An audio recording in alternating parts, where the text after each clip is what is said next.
नमस्कार, आप देख रहे हैं दैनिक जागरण। मैं सुनील कुमार। आज हम चुनावी चर्चा में आ पहुंचे हैं जिला भिवानी विधानसभा क्षेत्र, और इस क्षेत्र में जानेंगे जनता का मूड क्या है, जनता क्या चाहती है, किन मुद्दों की यहाँ पर बात हो रही है और कौन सी पार्टी जनता को लुभाने की कोशिश का कितना प्रयास कर रही है। आइए चलते हैं और लोगों से करते हैं बातचीत। यहाँ पर भरी मार्केट में शिखर दोपहर है और मेरे साथ हाथ में ये झाड़ू लेकर यहाँ मुझे चलते मिले, तो उनसे बातचीत करूँगा। हाथ में ये झाड़ू पकड़ा है और चुनावों का माहौल है, तो क्या कहना चाहते हैं? नेतागिरी वाली ड्रेस। देखिए, मैं एक सामाजिक कार्यकर्ता हूँ और भिवानी शहर में बहुत बुरा हाल है। यहाँ सीवरेज युक्त लोगों का गंदा पानी आता है। हम कई आंदोलन भी चलाए हैं, लड़ाई भी लड़ते हैं, कोई सुनवाई नहीं है यहाँ भिवानी में। रोज 10 साल से हमारे घर में भी गंदा पानी आता है। किसके पास जाए जनता? नगर परिषद में करोड़ों रुपए का घपला हुआ, कोई सुनवाई नहीं। हमने आंदोलन चलाया और गलियां सारी टूटी पड़ी है। 15 साल से हमारा एक ही विधायक है और वो सोया हुआ रहता है, उसकी कोई अफसर नहीं मानता। हम बहुत परेशान हैं, तो हमने एक झाड़ू उठाई है और झाड़ू से फेर देंगे, सफाई करनी है और आम आदमी पार्टी का झाड़ू से साथ देना है। आम आदमी पार्टी यहाँ सबसे मजबूत है। आम आदमी पार्टी को जिताना है और भिवानी शहर का सुधार करना है। तो आपके आम आदमी पार्टी से जुड़े? नहीं, मैं आम आदमी पार्टी से नहीं जुड़ा। मैं सामाजिक कार्यकर्ता हूँ, लेकिन भिवानी शहर की सफाई करने के लिए मैंने झाड़ू उठाई है। अच्छा, क्योंकि तो झाड़ू आपको लगता है बदलाव होगा? बदलाव होगा 100%। हर आदमी परेशान है जी, हर आदमी परेशान है। भिवानी का हर आदमी परेशान है, क्योंकि गंदा पानी आता है, सीवर सारे रुके पड़े हैं, गलियां सारी टूटी पड़ी है, हर जगह भ्रष्टाचार है। और भिवानी के अंदर इतनी नाराजगी क्यों? बाकियों से इतनी नाराजगी क्यों? आम आदमी पार्टी में ऐसा क्या आपने देखा कि उसका गुणगान? भाई, यहाँ आम आदमी पार्टी सबसे मजबूत है। आम आदमी पार्टी ने दिल्ली में भी काम किया है, पंजाब में भी काम किया है। या कोई कांग्रेस का कैंडिडेट है नहीं, या लाल झंडे वाला है, उसका कोई यहाँ शहर में नाम नहीं है, और लाल झंडे वाले से भी लोग खपा है। तो इस कारण से भिवानी शहर के अंदर इतना बुरा हाल है। यहाँ ऑटो मार्केट के पास कूड़ा घर बना रखा है, वहाँ से निकला भी नहीं जाता। भिवानी का कूड़ा के साथ साथ और कई शहरों का कूड़ा यहाँ के आने पड़ने लग गया। हमने कई दिन वहाँ भी आंदोलन करा, लेकिन कोई सुनवाई नहीं। वहाँ से आप निकल नहीं सकते। अब हमारे पास कोई विकल्प नहीं है, हमने केवल झाड़ू वाले को बनाना है और झाड़ू ही सफाई कर सकती है, इसके सिवा कोई सफाई नहीं कर सकती। अच्छा, मेरे साथ यहाँ पे भी ये भी साहब मौजूद हैं। आप क्या कहेंगे? यहाँ पर जो आपने भी इनकी बात सुनी, तो यहाँ पे है बदलाव की जरूरत? बहुत अच्छा बदलाव है जी। एक माहौल बन रहा है, लहर बन रही है पूरे शहर में। पब्लिक अंदर से आवाज आ रही है, अब की बार बदलाव करेंगे और बहन इंदु शर्मा को भारी बहुमत से जिताएंगे जी। अच्छा जी, ये भिवानी की जो कैंडिडेट है उनकी बिल्कुल इंदु शर्मा भारी बहुमत से विजयी होगी जी। और पूरे आज भिवानी क्षेत्र में लहर चली हुई है जी। लोग आज इस सरकार से परेशान हो चुके हैं जी। ना बिजली है, ना पानी है, ना सीवर की व्यवस्था है, गली ने है, कुछ बुरा हाल है जी। त्राई में। आप दिल्ली या पंजाब गए हैं कभी? हाँ, दिल्ली गए हैं जी। वहाँ पे मैंने देखा, वहाँ के बहुत अच्छे स्कूल हैं, मेडिकल हैं, बहुत अच्छी सुविधा है, कोई कमी नहीं है जी। बसों में महिला का मुफ्त किराया है, बहुत अच्छा काम है जी। और यहाँ भी सरकार जब आम आदमी की पड़ेगी तो यहाँ भी ऐसे काम करेंगे। आपको क्या लगता है बदलाव होगा? बदलाव होना चाहिए। मैं चाहता हूँ ये जितना भिवानी साफ होनी चाहिए। पहले कचरा, जितना कचरा है ना वो होना चाहिए। ये गंदगी नहीं चाहिए। सबसे पहले तो गंदगी होगी तो हम बीमार पड़ जाएंगे। तो सफाई होनी चाहिए। बदलाव हो क्या हो रहा साफ सुथरी सभी में कोई इंसान भी आओ, क्योंकि अपने प्रांत हो या बाहर के प्रांत हो, हमें यह वहाँ के हमेशा क्या हो रहा है, बदलाव होना चाहिए। बीजेपी भी परख ली, यह क्या हो रहा, कांग्रेस भी हमने परख ली, भाई साहब आगे। अच्छा, मेरे साथ यहाँ पर विधानसभा क्षेत्र के अलग अलग गांवों से लोग मुझे यहाँ पे मार्केट में और विधानसभा क्षेत्र में घूमते घूमते मिले। इनसे जानूंगा यहाँ पे मुख्य समस्या क्या क्या है। पहले तो मैं आपके दर्शकों को नमस्कार करना चाहता हूँ। और भिवानी विधानसभा में समस्याओं का भंडार है।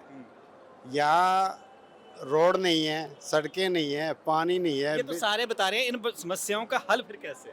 हल तो यहाँ जो विधायक है वो 15 साल से वो सुस्त है बंदा। अभी क्या है कि हमें नया इंजन वाला विधायक चाहिए। तो 15 साल फिर सुस्त इंजन था आप लोगों के पास, फिर क्यों बार बार चलते रहे उस इंजन पे? क्या करे, वो पैसों में लोग वोटों को खरीद लेते हैं भाई।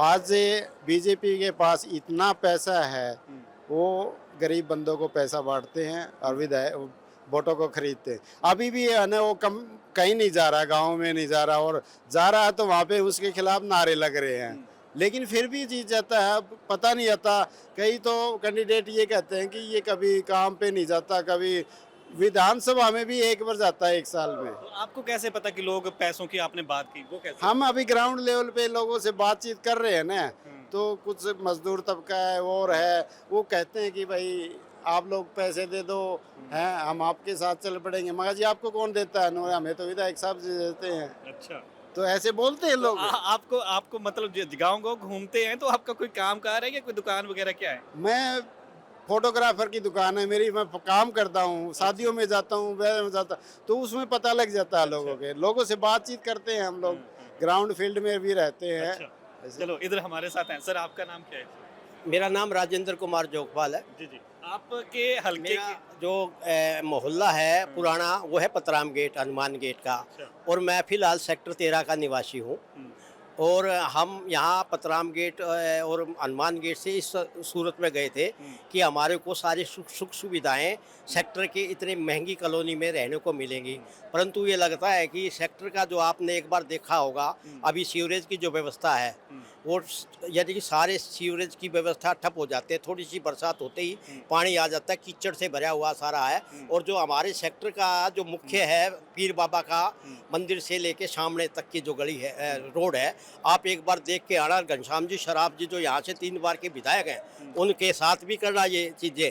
आओ घनश्याम शराफ जी, आपके सबसे यानी कि महंगी कॉलोनी, सबसे जहाँ पूरे सारे मंत्री रहते हैं, पूरे विधायक रहते हैं, सारे निम्न वर्ग से उच्च वर्ग का रहता है, सेक्टर 13 और हाउसिंग बोर्ड में रहते हैं। हमें लगता था कि हम पतराम गेट का जो एरिया है, इसका अंबेडकर कॉलोनी का एरिया है या हनुमान गेट का एरिया है, इन लोगों की तो समस्याएं अलग से हैं, क्योंकि 15 साल से हमारा जो भिवानी का जो विकास था, रोड का, सड़क का, पानी की उसका समस्या का, पीने के पानी की का उपलब्ध नहीं हो पा रहा, वो सारी चीज़ें सेक्टर 13 और 23 हाउसिंग बोर्ड में हैं। तो अभी है किसी से उम्मीद है? कई पार्टियां मैदान में हैं। कांग्रेस और भाजपा से तो बिल्कुल उम्मीद नहीं है, क्योंकि वही लोग कांग्रेस में, वही बीजेपी में है, केवल चेहरे बदल रहे हैं।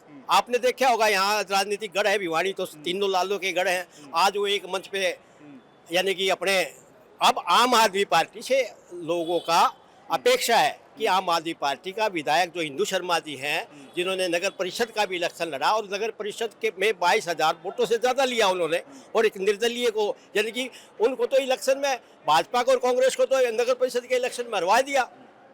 तो अब आम आदमी पार्टी से काफ़ी अपेक्षा है, इंदू जी से काफ़ी अपेक्षा है, और विशेषकर रोजगार की कोई बात नहीं कर रहा। जहाँ तक मौजूदा जो विधायक है, वो मैं क्यों कर्मचारी नेता भी रहा हूँ, कर्मचारी भी हूँ, क्योंकि और दलित और पिछड़े वर्ग का में भी मैंने काम किया है, परंतु हमारे जो मुद्दे विधानसभा में उठाने चाहिए थे, चाहे रोजगार का हो, चाहे हमारा नौकरियों का सवाल हो, चाहे निजीकरण का सवाल हो, चाहे OPS का सवाल हो, घनश्याम जी शराफ ने एक भी मुद्दा किस रूप में, ये भी वो वास्तव में किस रूप में, मैं तो ये कहना चाह रहा हूँ, किस रूप से वोट क्यों मांग रहे हैं, कि क्या किया है उन्होंने 15 साल में अपने लोगों के लिए। केवल एकमात्र यहाँ भिवानी की जनता को इस बात का पता है, केवल अपने चहेतों के घर भरे हैं और प्रॉपर्टी के प्लाट काट के केवल पैसा कूटा है, और वही पैसा अभी मेरे साथी हम पुराने मोहल्लों में जाते हैं, वहाँ बात करते हैं, तो ये लगता है कि वो जो पैसा प्रॉपर्टी डीलिंग में कमाया है सरकार में, और वो तो जो सरकार है कि उसी के माध्यम से वो केवल पैसे के दम पे, यानी कि चुनाव लड़ने का प्रयास। शहरों की बात इन्होंने की, गांव में क्या कुछ माहौल है?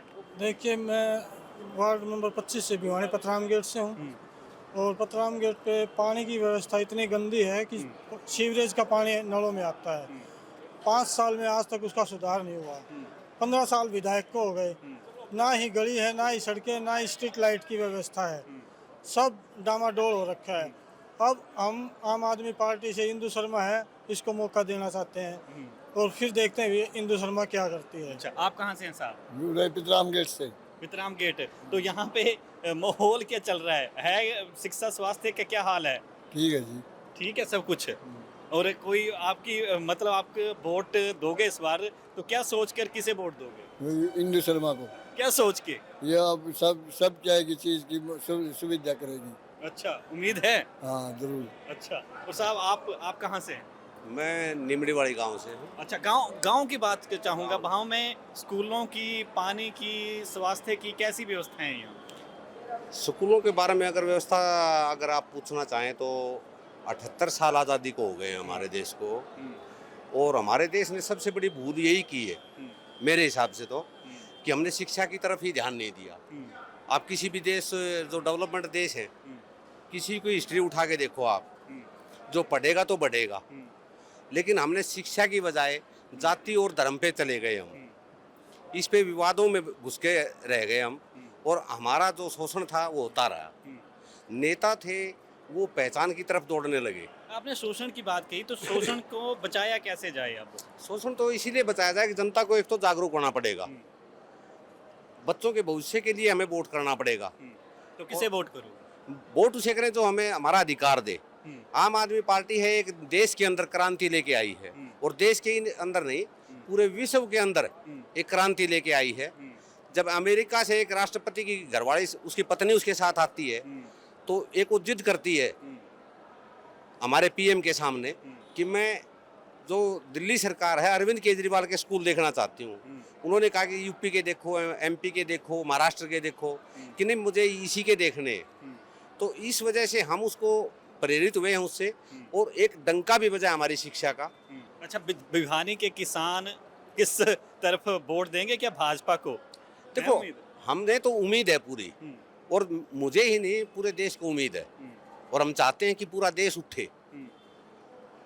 अब इस हमारे प्रधानमंत्री जी हैं नरेंद्र मोदी जी, इनके ऊपर देश ने अटूट विश्वास किया था 2014 के अंदर कि हम युवाओं को 2 करोड़ रोजगार देंगे, 100 स्मार्ट सिटी बनाएंगे, काला धन लेके आएंगे, लेकिन वो सब वादे खोखले निकले।